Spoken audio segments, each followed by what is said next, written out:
Hello दोस्तों, स्वागत है आपका केम कोर्स के इस यूट्यूब चैनल में। और आज हमारा होने वाला है केमिकल बॉन्डिंग का लेक्चर नंबर 14। और इस लेक्चर में आज हम बात करेंगे बॉन्ड पैरामीटर्स की। अब बॉन्ड पैरामीटर्स में हम क्या क्या पढ़ेंगे उनकी अगर हम बात करें तो बॉन्ड पैरामीटर्स में हम पढ़ेंगे बॉन्ड ऑर्डर पढ़ेंगे। हालांकि ये बॉन्ड ऑर्डर हम अभी लास्ट लेक्चर में ही पढ़ के आए हैं। इसके बाद में हम पढ़ेंगे बॉन्ड लेंथ की बात करेंगे। और हम यहाँ पे पढ़ेंगे bond angle.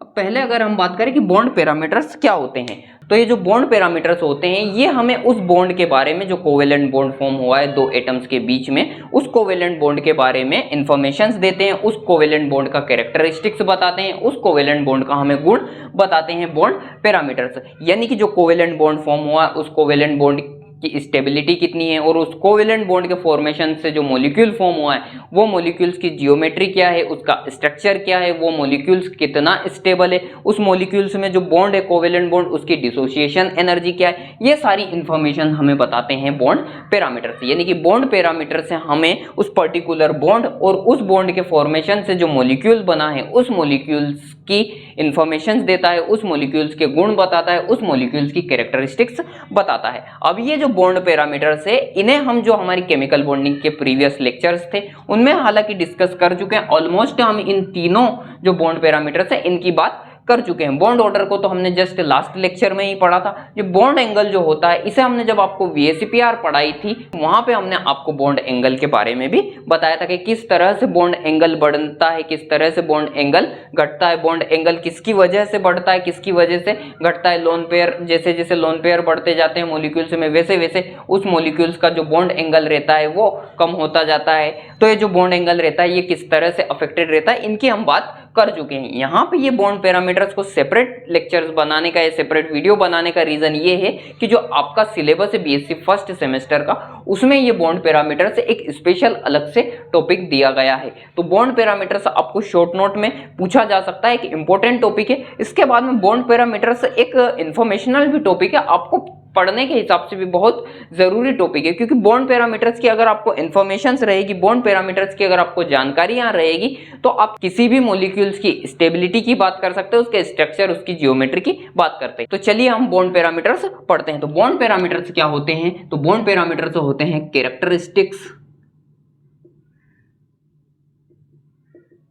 Characteristics of bond या मॉलिक्यूल्स भी बोल सकते हैं इसे। किसी भी मॉलिक्यूल्स की कैरेक्टरिस्टिक्स को दर्शाते हैं उसके बॉन्ड पैरामीटर्स। ठीक है, तो अब सबसे पहला जो बॉन्ड पैरामीटर्स है उसमें हम बात करेंगे बॉन्ड ऑर्डर की कि बॉन्ड ऑर्डर क्या होता है। तो बॉन्ड ऑर्डर हमने आपको लास्ट लेक्चर में भी बताया था कि कोई भी दो एटम जब कोवेलेंट बॉन्ड फॉर्म कर रहे होते हैं, मान लो एक एटम ए है, हर बार की तरह एटम ए और एटम बी का ही एग्जांपल लेंगे, तो इन एटम ए और इन एटम बी से मान लो मॉलिक्यूल्स फॉर्म हो रहा है, एक मॉलिक्यूल्स बन रहा है, मॉलिक्यूल्स बना है आपका, मान लो ए बी मॉलिक्यूल्स फॉर्म हुआ है। तो ये जब मॉलिक्यूल्स ए बी बना है तो इस मॉलिक्यूल्स ए बी के बनने में कोवेलेंट बॉन्ड फॉर्म हुए होंगे इन दोनों एटम्स के बीच में। तो इन दोनों एटम्स के बीच में कितने कोवेलेंट बॉन्ड फॉर्म हुए, नंबर ऑफ बॉन्ड कितने कोवेलेंट बॉन्ड फॉर्म हुए उसके हिसाब से इस मॉलिक्यूल्स का बॉन्ड ऑर्डर डिसाइड होता है। जितने नंबर ऑफ बॉन्ड्स रहेंगे उतना इस मॉलिक्यूल्स का बॉन्ड ऑर्डर रहेगा। मान लो इसमें अगर एक कोवेलेंट बॉन्ड फॉर्म हुआ तो ये जो ए बी मॉलिक्यूल्स रहेगा इसका बॉन्ड ऑर्डर कितना रहेगा, एक रहेगा। मान लो इसमें डबल बॉन्ड यानी कि दो बॉन्ड फॉर्म हुए तो इस ए बी मॉलिक्यूल्स का जो बॉन्ड ऑर्डर रहेगा BO बॉन्ड ऑर्डर वो 2 रहेगा। इसी तरह से मान लो 3 बॉन्ड अगर फॉर्म हुए हैं तो इसका जो बॉन्ड ऑर्डर रहेगा वो 3 रहेगा। तो बॉन्ड ऑर्डर क्या होता है, बॉन्ड ऑर्डर होता है किन्हीं भी एटम्स के बीच में नंबर ऑफ बॉन्ड्स। अब ये तो बात हो गई एक सिंपल मॉलिक्यूल्स या डाई एटॉमिक मॉलिक्यूल्स की। लेकिन ऐसे मॉलिक्यूल्स जिनमें रेजोनेंस पाया जाता है, ऐसे मॉलिक्यूल्स जिनमें रेजोनेंस पाया जाता है। अब रेजोनेंस क्या होता है, तो रेजोनेंस को आप सिंपल जस्ट अभी इतना समझिए कि रेजोनेंस वो प्रक्रिया होती है, वो फिनोमिना होता है जहां पे कोई भी मॉलिक्यूल्स जिसमें पाई बॉन्ड पाए जाते हैं, जिसमें पाई बॉन्ड पाए जाते हैं, पाई बॉन्ड यानी कि जिसमें डबल बॉन्ड पाए जाते हैं। उनमें ये जो पाई बॉन्ड होते हैं, पाई बॉन्ड के जो इलेक्ट्रॉन होते हैं, इन इलेक्ट्रॉन्स का मूवमेंट होता है, डीलोकेलाइजेशन होता है, यानी कि पाई बॉन्ड की जो पोजीशंस होती है वो चेंज होती है और पाई बॉन्ड की पोजीशन से डिफरेंट डिफरेंट स्ट्रक्चर मिलते हैं, यानी कि एक ही मॉलिक्यूल्स के दो या दो से ज्यादा स्ट्रक्चर मिलते हैं तो उन्हें हम बोलते हैं उस फिनोमिना को कि वहां पर रेजोनेंस हो रहा है उन मॉलिक्यूल्स में। और जो ये स्ट्रक्चर मिले, डिफरेंट डिफरेंट स्ट्रक्चर मिले हैं पाई बॉन्ड के डीलोकेलाइजेशन से, उसे हम बोलते हैं रेजोनेंस स्ट्रक्चर। तो रेजोनेंस क्या होता है आपने समझा यहाँ से कि पाई बॉन्ड के जो इलेक्ट्रॉन्स पेयर रहते हैं उसमें क्या होता है डीलोकेलाइजेशन से, जिससे कि डिफरेंट डिफरेंट स्ट्रक्चर मिलते हैं और इस फिनोमिना को रेजोनेंस बोलते हैं। ठीक है, रेजोनेंस आपको समझ में आया। तो ऐसे मॉलिक्यूल जिनमें रेजोनेंस पाया जाता है, तो जिन मॉलिक्यूल्स में रेजोनेंस पाया जाता है उन मॉलिक्यूल्स में बॉन्ड ऑर्डर निकालने का एक स्पेशल फॉर्मूला रहता है और वो फॉर्मूला क्या रहता है, नंबर ऑफ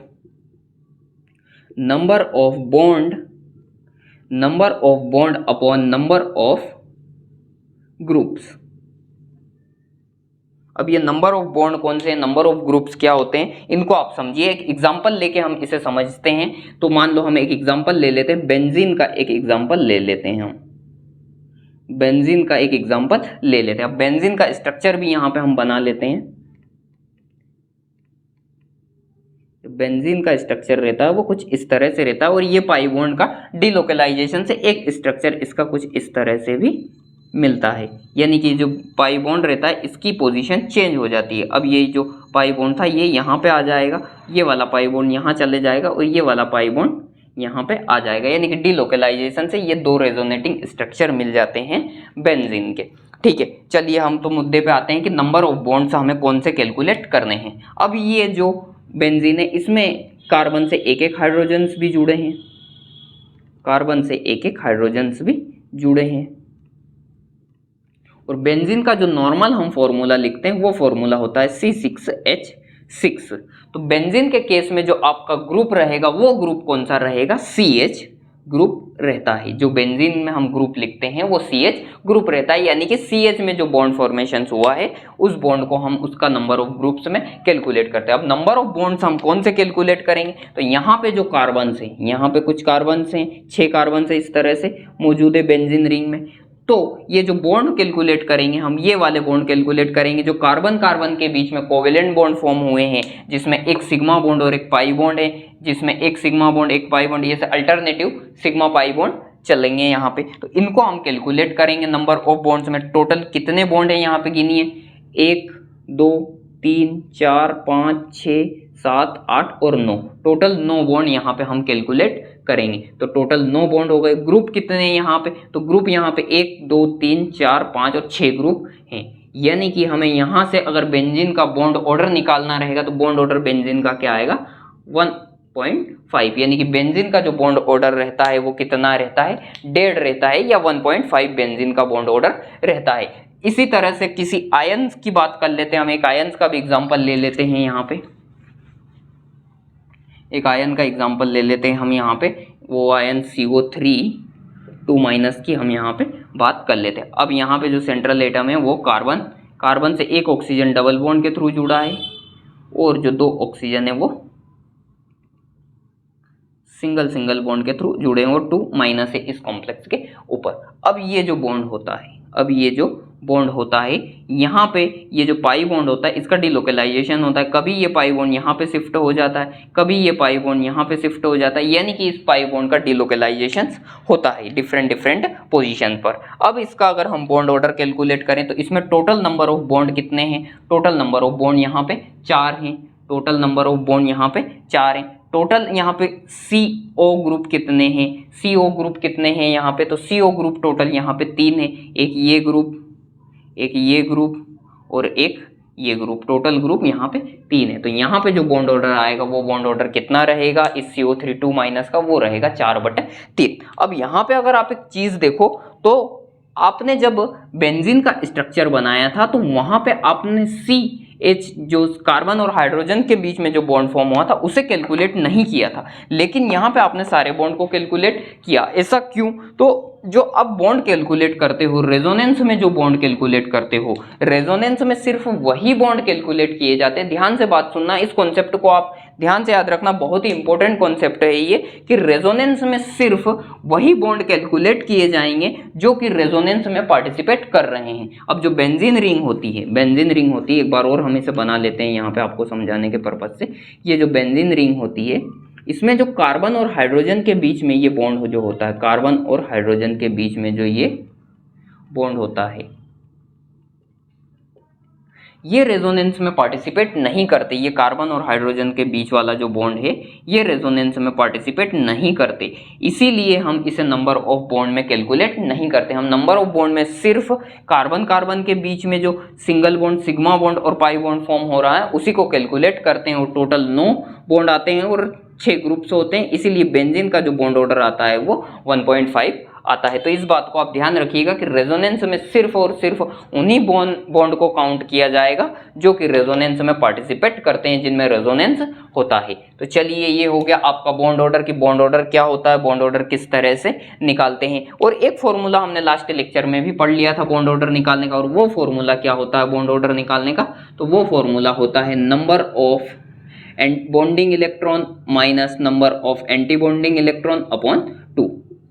तो ये 2 फॉर्मूले होते हैं हमारे पास में बॉन्ड ऑर्डर निकालने के, जिसमें रेजोनेंस जिन मॉलिक्यूल्स में पाया जाएगा उसमें हम बॉन्ड ऑर्डर इस फॉर्मूले से निकालेंगे, जबकि बाकी के जो मॉलिक्यूल्स रहेंगे हमारे डायटोमिक मॉलिक्यूल्स, पॉलीएटॉमिक मॉलिक्यूल्स, उसमें हम बॉन्ड ऑर्डर इस फॉर्मूले से निकालेंगे। अब ये जो बॉन्ड ऑर्डर रहता है, इसका कौन कौन से फैक्टर अफेक्टेड करते हैं, तो इसे जो फैक्टर अफेक्टेड करते हैं वो 2 फैक्टर्स होते हैं। कौन कौन से वो 2 फैक्टर होते हैं, तो नंबर ऑफ बॉन्डिंग इलेक्ट्रॉन और दूसरा factor number of anti bonding electron. यानी कि जितने ज्यादा नंबर ऑफ बॉन्डिंग इलेक्ट्रॉन रहेंगे उस मॉलिक्यूल्स का बॉन्ड ऑर्डर उतना ज्यादा रहेगा, और जितने number of anti bonding electron रहेंगे उस मॉलिक्यूल्स का बॉन्ड ऑर्डर उतना कम होता जाएगा। यानी कि नंबर ऑफ बॉन्डिंग इलेक्ट्रॉन जैसे जैसे बढ़ेंगे बॉन्ड ऑर्डर वैसे वैसे इंक्रीज करता जाएगा, जबकि number of anti bonding electron जैसे जैसे बढ़ेंगे बॉन्ड ऑर्डर डिक्रीज करता जाएगा। अब यहाँ पे आपने एक चीज और देखी होगी कि बॉन्ड ऑर्डर फ्रैक्शन में भी मेजर हो रहा है, बॉन्ड ऑर्डर फ्रैक्शन में भी आ रहा है, तो फ्रैक्शन में भी बॉन्ड ऑर्डर कैलकुलेट किया जाता है। इसके बाद में जो बॉन्ड ऑर्डर रहता है उसके क्या क्या इंपॉर्टेंस है, कि बॉन्ड ऑर्डर से हमें क्या क्या इंफॉर्मेशन मिल सकती है। तो बॉन्ड ऑर्डर के इंपॉर्टेंस की अगर हम बात करें, इंपॉर्टेंस ऑफ बॉन्ड ऑर्डर की, बॉन्ड ऑर्डर के क्या क्या इंपॉर्टेंस हो सकते हैं, तो बॉन्ड ऑर्डर से हमें स्टेबिलिटी मिलती का पता चलता है, स्टेबिलिटी ऑफ मॉलिक्यूल्स का पता चलता है। उसके बाद में हमें बॉन्ड लेंथ का पता चलता है,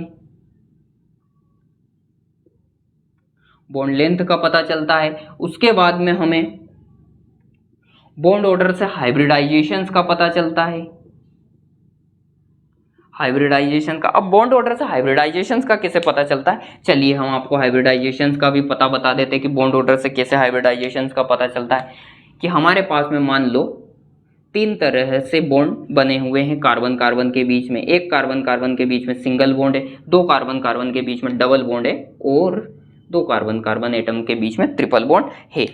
तो यहाँ पे जो बॉन्ड ऑर्डर रहेगा वो क्या रहेगा, बॉन्ड ऑर्डर यहाँ पे 1 है, यहाँ पे बॉन्ड ऑर्डर 2 है, और यहाँ पे बॉन्ड ऑर्डर 3 है। अब आप देखें तो जहां पे सिंगल बॉन्ड ऑर्डर रहेगा या एक बॉन्ड ऑर्डर रहेगा कार्बन कार्बन के बीच में, वहां पे जो हाइब्रिडाइजेशन रहता है वो क्या रहता है, sp3 हाइब्रिडाइजेशन रहता है। तो यहां से अगर आप देखें तो यहां पे जब बॉन्ड ऑर्डर 1 रहता है तो हाइब्रिडाइजेशन क्या रहता है, sp3 हाइब्रिडाइजेशन रहता है। जब बॉन्ड ऑर्डर 2 रहता है कार्बन कार्बन एटम्स के बीच में तो जो हाइब्रिडाइजेशन रहता है वो हाइब्रिडाइजेशन sp2 रहता है। और जब bond order carbon carbon atoms के बीच में 3 बॉन्ड ऑर्डर रहता है तो जो हाइब्रिडाइजेशन रहता है वो sp हाइब्रिडाइजेशन रहता है। तो किस तरह से जो बॉन्ड ऑर्डर रहता है उसमें डिफरेंस आने से हाइब्रिडाइजेशन डिफरेंट हो जाता है। यानी कि जो बॉन्ड ऑर्डर रहता है उसकी मदद से हम किसी भी मॉलिक्यूल्स का हाइब्रिडाइजेशन भी निकाल सकते हैं, हाइब्रिडाइजेशन का पता भी लगा सकते हैं। इसके बाद में जो नेक्स्ट इंपॉर्टेंस होता है बॉन्ड ऑर्डर का वो होता है मैग्नेटिक प्रॉपर्टी। मैग्नेटिक प्रॉपर्टी, तो बॉन्ड ऑर्डर की मदद से हम किसी भी मॉलिक्यूल्स की मैग्नेटिक प्रॉपर्टी का भी पता लगा सकते हैं। वे मॉलिक्यूल्स जिनका बॉन्ड ऑर्डर फ्रैक्शंस में आता है, वे मॉलिक्यूल जिनका बॉन्ड ऑर्डर फ्रैक्शन में आता है, उन मॉलिक्यूल्स की जो मैग्नेटिक प्रॉपर्टी होती है वो मैग्नेटिक प्रॉपर्टी कैसी होती है, पैरामैग्नेटिक प्रॉपर्टी होती है। यानी कि ऐसे मॉलिक्यूल्स जिनमें बॉन्ड ऑर्डर फ्रैक्शंस में रहता है वे मॉलिक्यूल्स पैरामैग्नेटिक प्रॉपर्टी दर्शाते हैं। इसके बाद में बॉन्ड ऑर्डर का एक और इंपॉर्टेंस होता है dissociation energy. Dissociation energy, dissociation energy क्या होती है कि किसी भी बॉन्ड को ब्रेक करने में जो एनर्जी की रिक्वायरमेंट होती है उसे हम बोलते हैं डिसोसिएशन एनर्जी। अब बॉन्ड ऑर्डर जैसे जैसे इंक्रीज करता जाएगा, यानी कि दो एटम्स के बीच में नंबर ऑफ बॉन्ड जैसे जैसे इंक्रीज करते जाएंगे, उसकी डिसोसिएशन एनर्जी भी वैसे वैसे इंक्रीज करती जाएगी। यानी बॉन्ड ऑर्डर के साथ डिसोसिएशन एनर्जी का डायरेक्ट रिलेशन होता है। तो ये कुछ इंपॉर्टेंस होते हैं बॉन्ड ऑर्डर के। नेक्स्ट जो हमारा बॉन्ड पैरामीटर्स होता है वो होता है बॉन्ड लेंथ की बॉन्ड लेंथ क्या होती है। तो बॉन्ड लेंथ क्या होती है उसकी अगर हम बात करें तो कोई भी दो एटम्स जब बॉन्ड का फॉर्मेशन करते हैं, कोई भी दो एटम जब बॉन्ड का फॉर्मेशन करते हैं तो वो एक दूसरे के क्लोज आते हैं, एक दूसरे के नजदीक आते हैं और उनमें बॉन्ड का फॉर्मेशन हो जाता है। मान लो ये एटम ए और एटम बी में बॉन्ड का फॉर्मेशन हो गया इस पोजीशन पर इतने नजदीक आने के बाद में। तो इस पोजीशंस के बाद में इन दोनों एटम्स के जो न्यूक्लियाई रहेंगे, इन दोनों एटम्स के जो न्यूक्लियाई रहेंगे, उन न्यूक्लियाई के सेंटर्स के बीच में जो डिस्टेंस रहेगी, उन न्यूक्लियाई के सेंटर टू सेंटर जो डिस्टेंस रहेगी उसी को हम क्या बोलते हैं, बॉन्ड लेंथ बोलते हैं। अब जो बॉन्ड लेंथ रहती है उसे किस तरह से मेजर किया जा सकता है, किस तरह से निकाला जा सकता है। तो अगर आप यहाँ पे देख रहे होंगे तो हम बॉन्ड लेंथ को किस तरह से मेजर कर सकते हैं। अगर हमारे पास में एटम ए की रेडियाई पता हो, एटम ए की रेडियाई पता हो, रेडियस पता हो, और एटम बी की हमें अगर रेडियस पता हो और उन दोनों की रेडियस को हम अगर सम कर दे, जोड़ दे, तो हमें इस बॉन्ड की बॉन्ड लेंथ मिल जाती है। यानी कि बॉन्ड लेंथ को हम उन एटम्स की रेडियस को सम करके जोड़ के भी निकाल सकते हैं। इसे एक एग्जांपल से आप समझ के चलिए। यहाँ पे एग्जांपल हम कार्बन का लेके चलते हैं। जो कार्बन के बीच की ये बॉन्ड लेंथ अगर हमें निकालनी हो तो किस तरह से निकाल सकते हैं। तो जो कार्बन का एटम रहता है उसकी जो रेडियाई रहती है, रेडियस जो रहती है वो रहती है 0.77 एंगस्ट्रॉम, और जो ये बॉन्ड लेंथ होती है इसे एंगस्ट्रॉम या पिकोमीटर में मेजर किया जाता है। तो यहाँ पे जो कार्बन का एटम है उसकी जो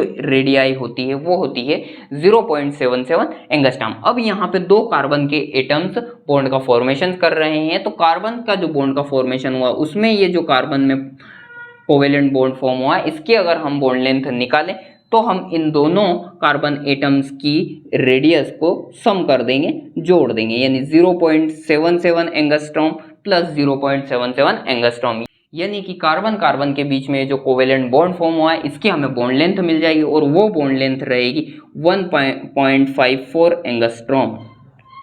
तो हम किसी भी मॉलिक्यूल्स की जो बॉन्ड लेंथ रहती है उसे किस तरह से मेजर कर सकते हैं। तो जो दो एटम जिनमें बॉन्ड फॉर्म हुआ है उनकी रेडियस का सम करके हम बॉन्ड लेंथ को मेजर कर सकते हैं। यहाँ पे हम कुछ बॉन्ड लेंथ की डिस्कस करेंगे। तो जो कार्बन के बीच में बॉन्ड लेंथ होती है वो बॉन्ड लेंथ हमने यहाँ पे निकाली, कितनी होती है 1.54 एंगस्ट्रॉम।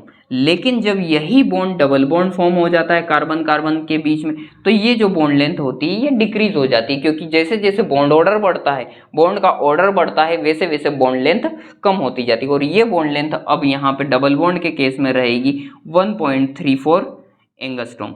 और जब बॉन्ड ऑर्डर बढ़ जाता है यानी ट्रिपल बॉन्ड का जब फॉर्मेशन हो जाता है तो ये जो बॉन्ड लेंथ रहेगी वो और डिक्रीज कर जाएगी और वो हो जाएगी 1.2 एंगस्ट्रॉम।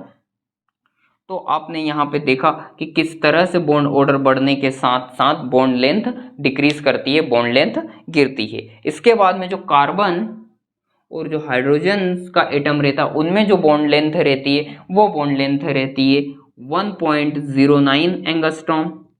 कार्बन और ऑक्सीजन के बीच में जो बॉन्ड फॉर्म होता है उनमें जो बॉन्ड लेंथ रहती है वो बॉन्ड लेंथ रहती है 1.42 एंगस्ट्रॉम। कार्बन और नाइट्रोजन के एटम्स के बीच की जो बॉन्ड लेंथ रहती है वो बॉन्ड लेंथ रहती है 1.47 एंगस्ट्रॉम। तो डिफरेंट एटम्स के साथ में बॉन्ड लेंथ भी डिफरेंट चेंज होती जाती है। यहाँ पे आप देख रहे हो कि कार्बन ने जब हाइड्रोजन के साथ बॉन्ड फॉर्म किया तो बॉन्ड लेंथ अलग है, कार्बन ने जब ऑक्सीजन के साथ बॉन्ड फॉर्म किया तो बॉन्ड लेंथ अलग आई, और कार्बन ने जब नाइट्रोजन के साथ बॉन्ड फॉर्म किया तो बॉन्ड लेंथ अलग आई। अब ये जो बॉन्ड लेंथ होती है इसे कौन कौन से फैक्टर अफेक्टेड करते हैं उनकी अगर हम बात करें तो एक तो ये फैक्टर जो अफेक्टेड करता है वो होता है आपका बॉन्ड ऑर्डर। जैसे जैसे बॉन्ड ऑर्डर इंक्रीज करेगा बॉन्ड लेंथ वैसे वैसे डिक्रीज करती जाएगी। इसके बाद में जो बॉन्ड लेंथ को अफेक्टेड करता है वो करता है हाइब्रिडाइजेशन। हाइब्रिडाइजेशन किस तरह से बॉन्ड लेंथ अफेक्टेड करता है उसकी भी हम यहाँ पे चर्चा करते हैं। इसको हम यहाँ पे इसी एग्जांपल से समझ के चलते हैं कि जो हाइब्रिडाइजेशन होता है,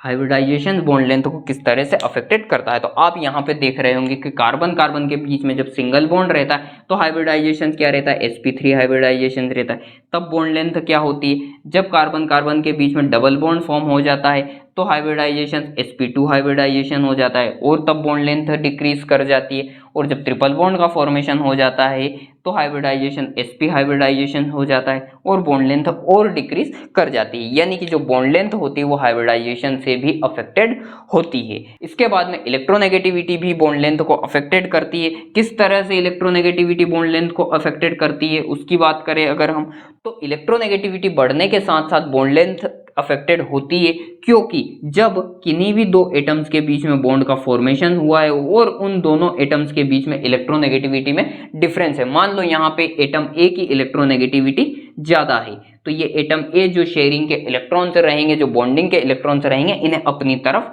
खींच लेता है। अब ये जब इलेक्ट्रॉन्स को अपनी तरफ खींचता है तो ये जो एटम ए रहता है ये हल्का सा एटम बी की तरफ शिफ्ट हो जाता है, क्योंकि अगर कोई खींचने वाला मोर पावरफुल रहेगा तो वो अपनी तरफ उस एटम को शिफ्ट कर लेगा, हल्का सा अपनी तरफ शिफ्ट कर लेगा और ये जो बॉन्ड लेंथ होती है इस बॉन्ड लेंथ में हल्का सा या माइनर सा डिक्रीमेंट आ जाता है, ये बॉन्ड लेंथ कम हो जाती है। और ये बॉन्ड लेंथ कितनी कम होती है अगर उसकी बात करें तो उसे एक फॉर्मूले से मेजर किया जाता है कि इलेक्ट्रोनेगेटिविटी में जब डिफरेंस रहता है तो बॉन्ड लेंथ क्या रहेगी। मान लो एटम ए और बी के बीच की बॉन्ड लेंथ को हम डी यहाँ पे लिखते हैं, ये डी यानी कि बॉन्ड लेंथ को हम मेजर कर रहे हैं एटम ए और एटम बी के बीच में। तो क्या बॉन्ड लेंथ रहेगी उसकी अगर हम बात करें तो radius of atom A plus radius of atom B. ये किस केस में हम बॉन्ड लेंथ मेजर करते थे, जब ये दोनों एटम्स की इलेक्ट्रोनेगेटिविटी सेम रहती थी। अब इस बॉन्ड लेंथ में कुछ डिक्रीमेंट आया है और वो डिक्रीमेंट कितना आया होगा तो उसकी अगर हम बात करें तो वो डिक्रीमेंट आएगा 0.09 इंटू इलेक्ट्रोनेगेटिविटी ऑफ एटम ए, क्योंकि इलेक्ट्रोनेगेटिविटी एटम ए की ज्यादा है उसमें से हम माइनस करेंगे इलेक्ट्रोनेगेटिविटी ऑफ एटम बी। तो ये फॉर्मूला होता है उस केस में बॉन्ड लेंथ मेजरमेंट करने का जब दो एटम्स के बीच में इलेक्ट्रोनेगेटिविटी में डिफरेंस आता हो। तो ये कुछ फैक्टर्स होते हैं जो कि बॉन्ड लेंथ को भी अफेक्टेड करते हैं। इसके बाद में बात करते हैं कि बॉन्ड एंगल क्या होता है। तो जब भी कोई एटम्स बॉन्ड का फॉर्मेशन होता है, तो जब भी किन्हीं भी एटम्स के बीच में बॉन्ड का फॉर्मेशन होता है, यहाँ पे एक एग्जांपल से लेके चलते हैं, हम समझेंगे। मान लो यहाँ पे अमोनिया का फॉर्मेशन हुआ और 3 हाइड्रोजन ने नाइट्रोजन के साथ बॉन्ड फॉर्म किया और एक लोन पेयर नाइट्रोजन के पास है। तो जब भी कोई मॉलिक्यूल्स फॉर्म होता है और उस मॉलिक्यूल्स के जो एटम्स रहेंगे उन एटम्स का इस स्पेस में, इस यूनिवर्स में अरेंजमेंट इस तरह से रहेगा कि उनके जो बॉन्ड पेयर और लोन पेयर के इलेक्ट्रॉन्स पेयर हैं उनमें रिपल्शन मिनिमम हो। और वो रिपल्शन मिनिमम फील करने के लिए मैक्सिमम डिस्टेंस और मैक्सिमम एंगल पर रहना चाहते हैं ये बॉन्ड पेयर के इलेक्ट्रॉन और लोन पेयर के इलेक्ट्रॉन। और ये जो मॉलिक्यूल्स बना है इस मॉलिक्यूल्स का बॉन्ड एंगल भी इसी से डिसाइड होता है कि उस मॉलिक्यूल्स में किस एंगल पर मिनिमम रिपल्शन फील हो रहा हो। तो इस अमोनिया के मॉलिक्यूल्स में आप देखें तो नाइट्रोजन और हाइड्रोजन के बीच में एक कोवेलेंट बॉन्ड फॉर्म हुआ है। इसी तरह इस नाइट्रोजन से 3 हाइड्रोजन के एटम ने कोवेलेंट बॉन्ड का फॉर्मेशन किया। अब बॉन्ड एंगल क्या होता है, तो जब किसी भी मॉलिक्यूल्स में दो एडजेसेंट बॉन्ड के बीच का दो एडजेसेंट बॉन्ड कौन सा, एक बॉन्ड ये हो गया इस नाइट्रोजन और इस हाइड्रोजन के बीच का बॉन्ड, और एक बॉन्ड कौन सा हो गया इस नाइट्रोजन और इस हाइड्रोजन। मान लो इस हाइड्रोजन को आप 1 से डिनोट कर दो, इस हाइड्रोजन को मान लो 2 से डिनोट कर दो।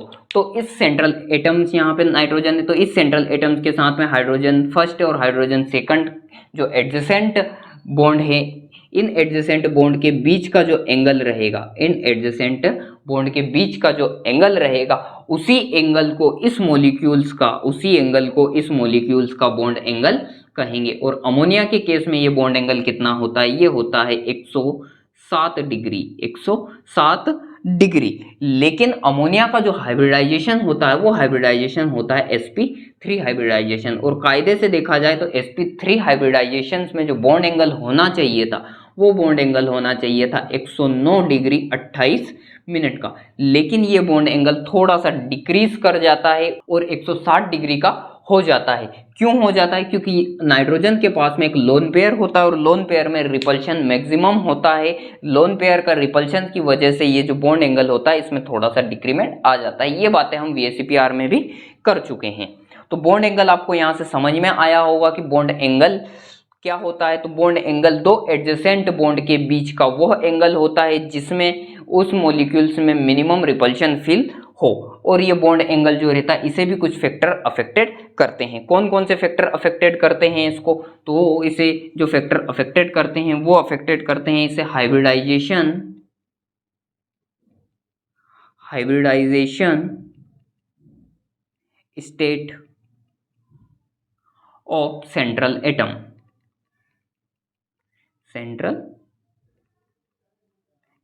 ये जो सेंट्रल एटम है यहाँ पे नाइट्रोजन, ये किस हाइब्रिडाइजेशन स्टेट में है उससे इस मॉलिक्यूल्स का बॉन्ड एंगल डिसाइड होता है। जैसे कि कार्बन जो रहता है, कार्बन जब ये कार्बन sp3 हाइब्रिडाइजेशन स्टेट में रहेगा तो जो बॉन्ड एंगल फॉर्म करेगा वो बॉन्ड एंगल फॉर्म होता है 109 डिग्री 28 मिनट का। जब यही कार्बन sp2 हाइब्रिडाइजेशन स्टेट में रहेगा तो जो बॉन्ड एंगल फॉर्म होगा वो बॉन्ड एंगल फॉर्म होगा 120 डिग्री का। और जब यही कार्बन sp हाइब्रिडाइजेशन में रहेगा और जब जो बॉन्ड फॉर्म होगा उसका जो बॉन्ड एंगल रहेगा वो बॉन्ड एंगल रहेगा 180 डिग्री का। तो आपने यहाँ देखा कि किस तरह से हाइब्रिडाइजेशन चेंज होने से बॉन्ड एंगल भी चेंज होता है। इसके बाद में बॉन्ड एंगल किसकी वजह से चेंज होता है? तो बॉन्ड एंगल चेंज होता है यहाँ पे नंबर ऑफ लोन पेयर बढ़ने से। जैसे जैसे नंबर ऑफ लोन पेयर बढ़ते जाएंगे वैसे वैसे बॉन्ड एंगल डिक्रीज करता जाएगा। इससे भी एक एग्जांपल लेके आप यहाँ पे चलिए।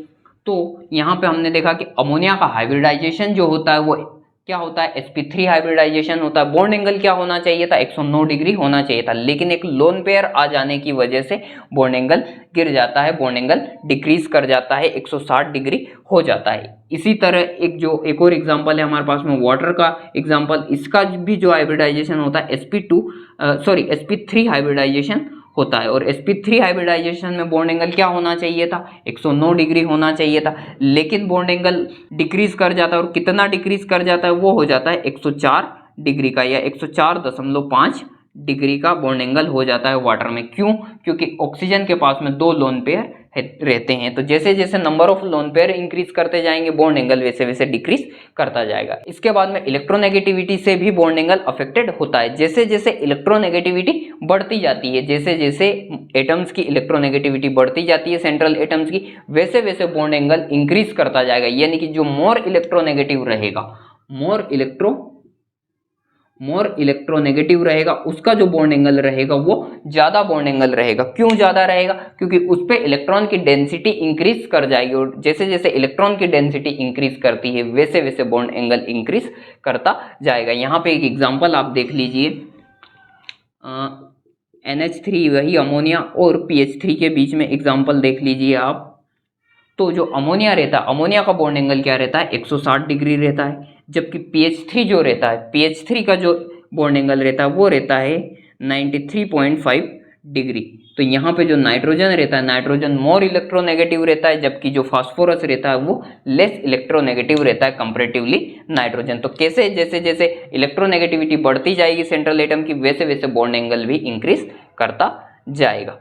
तो ये कुछ फैक्टर्स थे जो कि बॉन्ड एंगल को अफेक्टेड करते हैं। तो आज के इस वीडियो लेक्चर में हमने क्या बात करी? तो आज के इस वीडियो लेक्चर में हमने बॉन्ड पैरामीटर पढ़ा, जिसमें हमने 3 बॉन्ड पैरामीटर पढ़े, बॉन्ड ऑर्डर, बॉन्ड लेंथ और बॉन्ड एंगल। उम्मीद है आपको इस वीडियो लेक्चर से बॉन्ड पैरामीटर समझ में आया होगा। और यहाँ पे जो हमारी केमिकल बॉन्डिंग है उसके ऑलमोस्ट सारे टॉपिक्स कवर हो जाते हैं, यानी कि ये हमारा जो केमिकल बॉन्डिंग चल रही थी लेक्चर सीरीज उसका लास्ट लेक्चर है और इस लेक्चर तक हमारी ऑलमोस्ट केमिकल बॉन्डिंग खत्म हो जाती है। इसके बाद जो नेक्स्ट हमारी यूनिट स्टार्ट हम करने वाले हैं वो यूनिट हमारी होने वाली है एसिड बेस कॉन्सेप्ट, और उसमें हम पढ़ेंगे कि एसिड्स क्या होते हैं, बेस क्या होते हैं, एसिड बेस से रिलेटेड कुछ थ्योरियां हैं उनकी बात हम करेंगे। हालांकि एसिड बेस जो कॉन्सेप्ट जो आपकी यूनिट है वो काफी छोटी यूनिट है, वहां पे सिर्फ आपके 5-6 लेक्चर में ही कवर हो जाएगी। तो अगर आपको ये वीडियो लेक्चर पसंद आया हो तो इस वीडियो लेक्चर को अपने दोस्तों के साथ जरूर शेयर कीजिए, और स्पेशली उन दोस्तों के साथ जरूर शेयर कीजिए जो आपके साथ पढ़ते हैं, जो केमिस्ट्री की फील्ड से हैं। तो चलिए लेक्चर को यहीं पे फिनिश करते हैं, मिलते हैं नेक्स्ट लेक्चर में, तब तक के लिए बाय बाय, थैंक यू।